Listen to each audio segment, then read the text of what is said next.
everybody, and welcome to Wine Library TV. I'm your host, Gary Vaynerchuk. So, first and foremost, I have to thank you for that wonderful intro. Oh, wait a minute. No video intro today. Why? Vayner Nation and the Vayniacs are overrated, that's why. You know, I hear all this talk of how devoted we are and how gun-ho we are and how much we appreciate how I drive back through the wind and rain to tape another episode, but looks like people can't take a couple minutes to make a video. What are you going to do? Well, today, I'm doing another thing for you guys. I'm giving out prizes, and let's get right into the commotion of it. This is a little piece of paper of all the lurkers. These are all the lurkers that posted for the first time. I'm going to put them in this bucket, you know, this old spit bucket that was banned early on. I think this was killed by episode, 17, 18, if you might remember, the originals. And the winner for the Lurker prize, which I have no idea which it is. I think it's the rack or the book, but if you win, please email me. You can get my email right on the website. I'm not looking. And the winning lurker is... It's fun. J-Bell Jinx. J-Bell Jinx, who posted at 10:07 a.m. today. You are the winner. Comment 97. Congratulations. Email me, and you'll get your stuff. Swag, as we like to call it. All right. We're going to be tasting some wine. I used to love to do that back in the day. All right. We're going to be tasting a wine. And we're going to taste it right away because the theme today is we're going to do one wine, and I'm going to be answering 17 questions because we got the question part, who's going to be the winner of that, and then obviously we're going to announce the big grand prize winner at the end. The wine that we have for today is the Noche 2003 Red Meritage, 60% Cabernet Franc, 25% Cabernet, 15% Merlot from Napa. It's been decanting for a while now because we had to wait for the 3 p.m. deadline. This one's actually been open for about 6 hours. It's a big wine. It's a young wine. And the reason I chose this wine today is because, one, I decided to answer 17 questions. And two, I wanted to enjoy myself. I've heard an enormous amount of hype from people on the West Coast that I really respect. People that turned me on to Pride. People that turned me on to Robert Craig Affinity. People that turned me on to wines, Corte Riva. Wines that have been... world-class California wines long before Robert Parker, Wine Spectator, or anybody rated. So when I heard the vibe and the hype on this wine, I got very excited about it. It is a $50 retail wine. It's a Maine Cabernet Franc blend, which is quite interesting. And let's see what it's all about. I'm really excited to try this.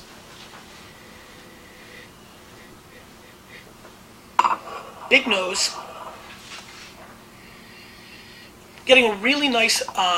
black currant, black cherry nose. It's also got a very exotic mint kind of aspect to it as well.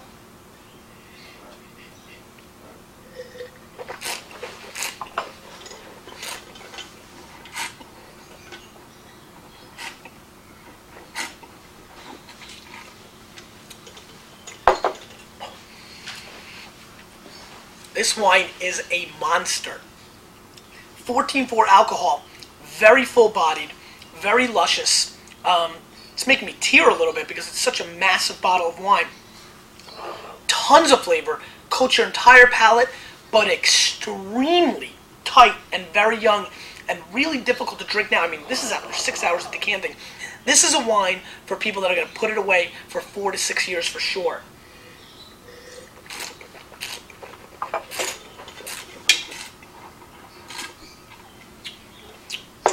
Extremely elegant, very new world in its flavors.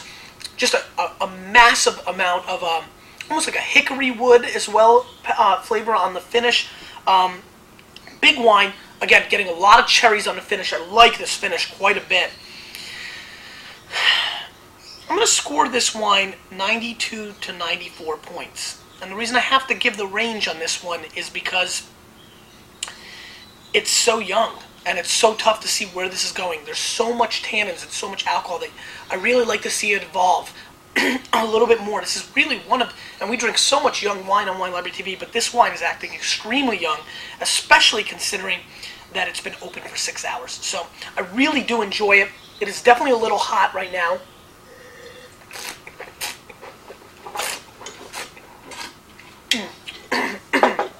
But it's awesome. It's absolutely awesome. It's a nice wine. $50, right where it's priced is it's definitely worth that price tag. It's a big price tag, but this is a luscious fruit bomb. and a great Meritage. All right. Really reminds me of some of the early efforts of Insignia, back when they were making really great stuff. This has really got that kind of characteristic to it. Okay, we are going to do a lot of questions. Let's get right into them. I'm going to try to power through them.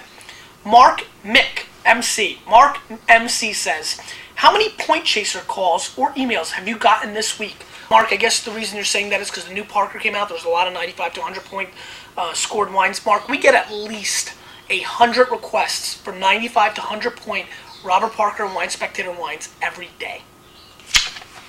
Eugene says, Gary, you were born on the same day as Michael, Spider-Man, remember? From the intro the other day. Way to go, I knew I'd like that kid. He gets a Game Boy Advance this year. Here's my question. What do you want for your birthday? What was your best birthday present? 2 questions, Eugene. I'm going to answer them real quick. What I want for my birthday this year, is a Jets victory over the Patriots and the Bears in the month of November. So a Jets win is always a great birthday present. That and health for all my family and friends. And number 2, the best gift, no doubt, hands down, when I was 6 years old, we were just in America for a very short period of time. I was totally into Star Wars, and my parents bought me 2 Star Wars figures. And even at that age, I realized that was a huge splurge at the time. And I know what you're thinking, it's $4 or whatever it was. But it was a big deal to me. It sticks with me every single day. So, no doubt about it. Let's move on. The Italian Stallion. This guy's everywhere. Hey, yo! I see my friends made it to your show. Hey, Gary, since you mentioned my name, can I get free shipping? Stallion. Just going to have to wait to the end of the show to find out. Let's move on. Hugh. Gary, my question to you has to do with recommendation of recommended drinking windows. And this applies especially to Australian Shiraz.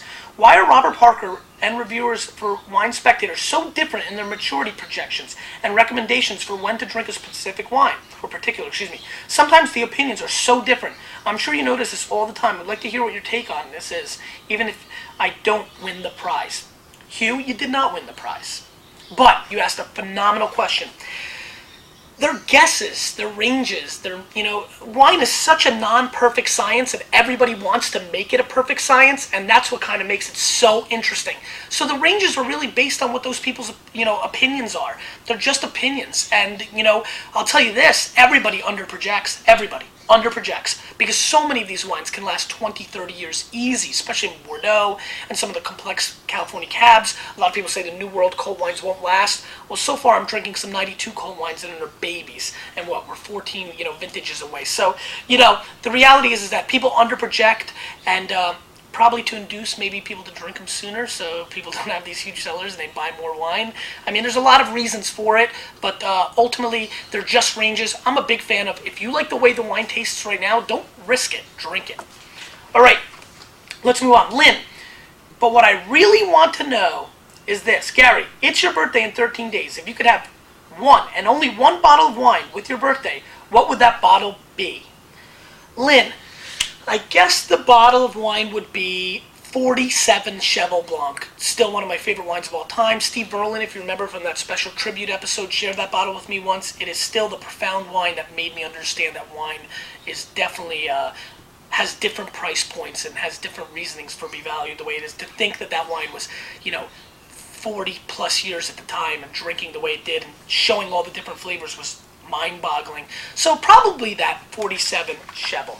Let's move on. Joe P says, do you share your birthday with anybody you greatly respect? Joe P, I sure do. Prince Charles and Condoleezza Rice. Let's move on to the next part of your question. High schoolers making wine? Have you ever heard of such a thing in the States? Joe, come on, are you crazy? You know the answer to that. Heck no.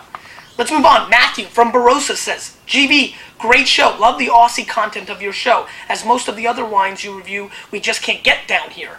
My question is, what has been your most enjoyable wine of all time and why? Probably my most enjoyable wine of all time was the 94 Bryant Family Cabernet. Not only was it a 98 to 100 point Robert Parker, but I had it on my birthday when I was 23.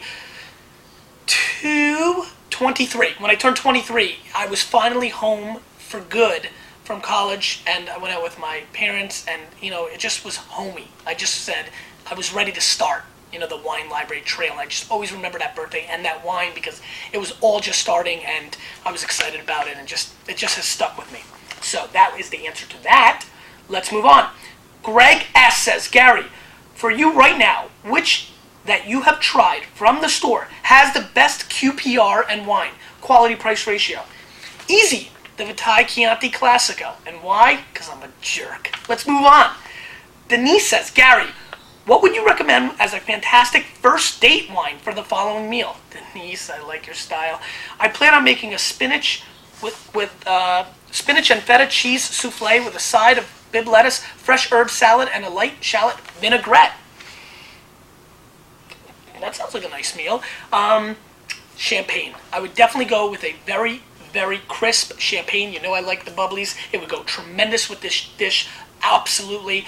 Go with some of the champagnes we recommend. Go with a grower. Just go with a grower, Denise, please. Don S. says, best question contest. Gary, it's obvious. Boxers or briefs? It was good enough for the ex-president. It's good enough for the guru. Don S. Boxers. I'm that generation, Let's move on. CGF says, Gary, if you had to pick one wine to share with your father, what would it be?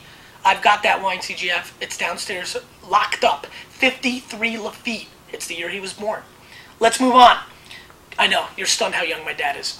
Kevin C. says, if you had to compare today's New York Jets to a grape varietal, what would it be? That is an excellent question, Kev. Almost won it. I'm sorry, it was so close. I would probably say this year's New York Jets are probably a great 1990 Burgundy. And I'll tell you why. 1990 Burgundy Pinot Noir. Because I find a lot of those wines to be roller coasters. And that's what I feel like I'm on. They start off great, they get dummied. And this is in your glass. Then they open up again. It's like you have to drink it over 4 hours to really get all the twists and turns. And I kind of feel like this year's Jets are exactly that way. Let's move on. Bill Ross says, everyone seems to agree that vintage can be the key issue when buying wines from the continent. Many say it's pretty irrelevant regarding California. Would you agree with that? How about Washington State and Oregon? Bill, those many who say vintage is irrelevant, you should go punch them directly in the mouth right now. Are you kidding me? This is a farming product. How does the weather each year not impact the quality? That is obnoxious, ridiculous, and I am shocked and appalled by that. Let's move on. Miguel DeMarco says, what steps can be taken before purchasing a well-aged bottle of wine to help ensure the juice inside hasn't spoiled? Tremendous question. I go with prayer. A solid prayer and a little bit of homework on who you're buying it for will always get you in the right direction. Let's move on. Voltron. I love it, 80s. Hey, what's up? I've been watching you for a while and have only commented a few times. Anyway, what is the most awkward wine you have ever had, really made you sit and go, huh? Voltron, that happens almost every day, as a matter of fact. Just the other day, I had a Sauvignon Blanc that tasted like a Cabernet somehow. And it's a wild roller coaster wine. And when you get to taste 50 to 100 wines a day like I do, it really opens up ridiculous experiences. I've had some wines that have absolutely made me never want to drink wine ever again. And I've had some wines that have made me want to never drink anything but wine ever again. They're really all over the place. Most of the wines that really stun me and give me this experience are usually cooked wines, been corked or cooked, because then you're getting those wild flavors, things that I can't say on the air. Anthony S. says, question, Gary, if you had to choose between the Jets never winning a Super Bowl again or losing your sense of taste, which would you pick? Anthony S., also a runner-up. I love this question, and this one is, come on. Let's, we have to be serious now. You gotta, you have to really answer this question truthfully, like I like to do. And the truth is, I would give up my sense of taste immediately. Give me a Jet Super Bowl right now, and I'll sell something else. Tires, I don't know, football jerseys. I will give up this palate that's built my entire life on in a heartbeat for a ring. I want a ring. I want a Super Bowl ring. And I'm gonna have to buy the goddamn Jets to get one. But I will bring them there. So Jet fans, jump on board. And the winner for the best question of the day, there's a good pause, comes from Woodchuck. Not just because he has Chuck at the end of his name. Gary, how many times did you pick your nose today? Is that good enough question? Woodchuck, it is. Probably plus or minus one or two. That is a fantastic question. You are the winner. You were exactly asked the question that I was looking for to pick a winner today. Email me your address and you get one of the gadgets that we're giving away. And it was pretty darn good. You may notice this behind me, and, I'm pretty darn sad about it. If you don't know what it is, then you haven't been following the show, or you really can't get the subtleties of it, but I think you can.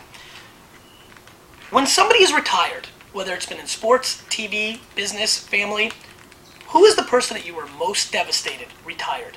That made you the saddest when they retired? I'm curious to know. Oh, that was perfect. And finally, the grand award winner. The big winner. Free shipping for the rest of the year. We did the tallies. We were getting a lot of fake email addresses, a lot of multiple IP addresses. There was a lot of competition. And the winner is Mike O.P. and Italian Stallion and Tampa Bay Steve. I'm just a good guy. You guys all tried very hard. You guys all get it. Email me for your unique free shipping code. If anybody else ever uses it, you will lose it. And you will be banned from the Vayner Nation. You, with a tiny, itsy-bitsy part of me, did I use the decanter to pour the wine today? Perfect. Are changing the wine world. We'll see you next time.